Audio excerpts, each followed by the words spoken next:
ربنا لا تواخذنا ان نسینا واخطانا، خرید فروخت میں معاملات میں بھول چوک تو ہوتی رہتی ہے۔ کتنے بڑے علماء، کتنے بڑے مشائخ اور اساتذہ کتنے غور اور فکر سے اور کتنے درد اور سوچ سے انہوں نے برسوں سوچ کر ایک نظام بنایا، اور انہوں نے کہا یہ اسلامی بینکاری ہے اور لوگ اس سے پرہیز کرے اور اس میں آ جائے۔ ان پر بھروسہ کر کے ہزاروں لاکھوں مسلمان چلے گئے، لیکن علماء فقہ اور افتاء نے جب نظر تفصیل سے ڈالی اور ان کی اسلامی بینکاری کو اول سے اخیر تک علت معلول سمیت دیکھا تو نتیجہ صفر نکلا، اور حاصل یہ نکلا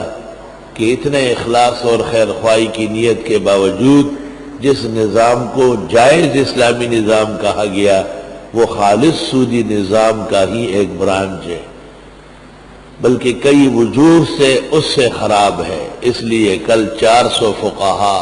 چاروں صوبوں کے پاکستان بھر سے آئے ہوئے، فخر العلماء المحدثین و استاذ الفقہاء المفتیین و مفخر هذا الوقت و برکتہ حضرت الشیخ استاذ الاساتذہ محدث العالم حضرت اقدس مولانا سلیم اللہ خان صاحب حفظہم اللہ وحفظہم اللہ من شر الاشر ومن عداوت العدوان۔ ان کے سربراہی میں متفق تحریر بشکل فتویٰ تیار کر دی گئی،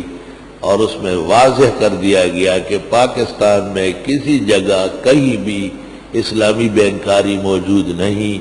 وہ خالصتاً سودی نظام ہے، اور کسی بھی چینل، کسی بھی تصویر جاندار و ذی روح کی اور کسی بھی عالم کا ٹیلی ویژن اور چینل پر نمودار ہونا اور یہ کہہ دینا کہ وقت کی ضرورت ہے، بدترین گناہ، بددستور جرم اور کبیرے کا ارتکاب ہے۔ مسلمانوں کو اس سے بچنا چاہیے۔ اللہ اکبر۔ چنانچہ آج اخبارات میں شائع ہے، اور ویسے بھی علماء کی اجازت سے ایک تحریر فقہ اور افتاء سے لبریز 172 صفحے کی لکھی گئی، جس میں موجود ہے اسلامی بینکاری کو نام نہاد اسلامی، مروجہ اسلامی، اسلام کو تکلیف پہنچانے والی، اسلام کے خلاف سرکشی اور بغاوت پر مشتمل نظام کہا گیا ہے۔ اور 2-3 اور تحریرات ہے، وہ جمع کر کے تقریباً 200 صفحے سے زیادہ ایک عظیم کتاب اس موضوع پر تیار ہو گئی۔ اس کی تلخیص کر کے مختصر پڑھنے کے لیے 8 صفحے میں ایک تحریر تیار کر لی گئی، اور پھر عاجز اور فقیر کے کہنے پر تمام علماء نے متفق ہو کر اس کا ایک صفحہ تیار کرا لیا گیا، تاکہ اخبارات اور رسائل اور جرائد کو فی الفور اطلاع ہو جائے، اور جن مسلمانوں کی قسمت میں سود جیسے لعنتی نظام سے بچنا ہو اور اسلامی بینکاری کے حسین عنوان سے ان کو دھوکہ کھانا ہو، اور اللہ ان کی حفاظت فرمائے اور ان کی حفاظت مقدر ہو، تو ان کو بروقت عالموں کی رہنمائی نصیب ہو جائے۔ والحمدللہ علی ھذا۔ اس اعتبار سے گزری ہوئی رات اور آج کا دن پاکستان کی قسمت کے نیک، صالح اور خیر و برکت کے اوقات ہیں، جس میں پہلی مرتبہ میری زندگی میں ختم نبوت کے بعد یہ دوسرا موقع ہے کہ جس طرح میں نے چاہا اس طرح ہی علماء اکٹھے ہو گئے، اور سر جوڑ کر غور و فکر، آنسو اور درد دل و سوز جگر سے فقہ اور حدیث تفسیر کے تمام صلاحیتوں کو سامنے لا کر کے یہ فیصلہ بیک آواز و قلم کیا گیا کہ جو اسلامی بینکاری کیا گیا ہے اور کہا گیا ہے، اور ان کے پاسداران عالم لوگ جو عابد، زاہد، متقی، پارسا علماء دیوبند، محدثین اور بڑے اونچے طبقے کے ہیں، اس تمام علم سمیت اس سلسلے میں ہم سے فحش غلطی ہو گئی۔ یہ نہیں کہا جائے گا کہ بینکوں کے پیسے ہتھیانے کے لیے اپنے اور اپنے چند نوکروں چاکروں کے مفاد میں انہوں نے اتنا عظیم گناہ علمی خیانت کے ساتھ کیا ہے،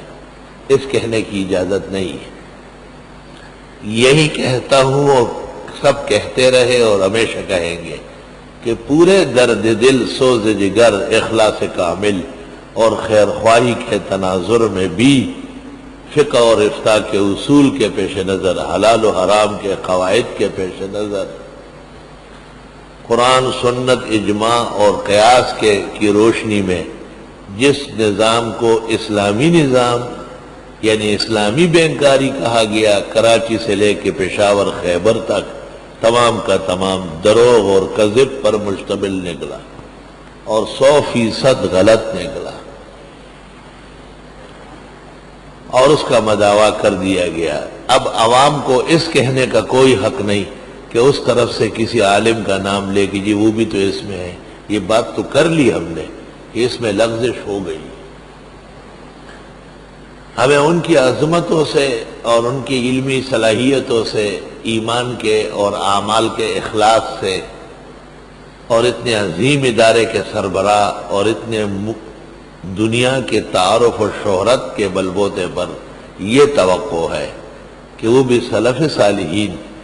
اور نیک لوگوں کا وتیرہ اپنا کر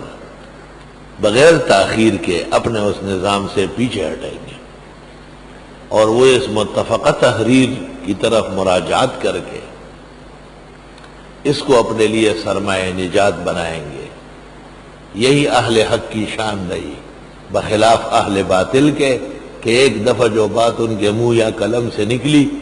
ہر طرح سے ان کو سمجھا دیا گیا، لیکن ان زائغین و ضالین نے واپس آ کر حق کی طرف رجوع نہیں کیا۔ قرآن نے ایسوں کو کہا صم بکم عمی فہم لا یرجعون۔ ہمیں اہل اللہ اور اہل حق ہونے کے ناطے ان اکابر علماء و صلحاء سے یہی توقع ہے کہ وہ اپنے شیخ اور استاذ کی سربراہی میں ملک کے اجل فقہاء و مفتیین، محدثین و مفسرین اور علماء راسخین کی اس مجتمع اور فقی اور فقہ کے آئینہ دار تحریر افتاء کو سامنے رکھ کر کے دنیا کے اغراض اور مفاد سے پیچھے ہٹیں گے، اور وہ بھی اس کا برملا اعلان کر لے کہ اس میں سقم پایا گیا جس کی وجہ سے حرمت برقرار ہے، لہذا اسلامی بینکاری غیر اسلامی بینکاری،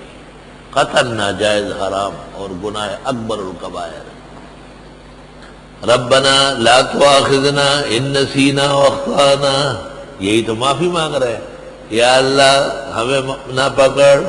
اگر ہم بھول گئے یا چوک گئے۔ اہل حق کبھی بھی عمدن حرام کا ارتکاب نہیں کر سکتے۔